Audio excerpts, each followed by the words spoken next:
Napaka-juicy at crispy na fried chicken. Tara, gawin natin yan. Gagamitin ko dito yung Thai part.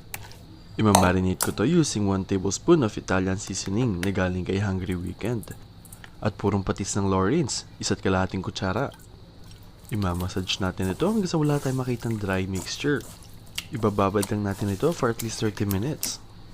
Mag-prepare na din tayo ng 1/4 cup ng all-purpose flour at 1/4 cup ng cornstarch. Pag marinated na ang chicken thigh natin, i-coat lang natin ito ng flour mixture. Gamitin mo na lang yung dry hands mo dun sa ating flour mixture. Set it aside and magpainit na tayo ng mantika. Siya nga pala, ipagpag mo yung excess flour. Para pag prinito na natin ang chicken ay hindi mangitim ang mantika. Bakit nga ba nangingitim ang mantika? Dahil yun sa excess na flour. Mga naiiwan sa ilalim yun hanggang sa mangitim at masunog. Lulutuin naman natin to sa medium heat. Double fry lang din. Bakit nga ba double fry? Una natin ginagawa dito ay niluluto muna natin yung chicken. Ginagawa natin ito para mas juicy yung kakalabasan. Then for the second fry, yung mismong balat na lang yung kailangan natin prituhin. Para mas crispy at mas masarap pag kinain.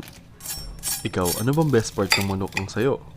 Nakatry ka na ba ng ganito? Tara, kain tayo.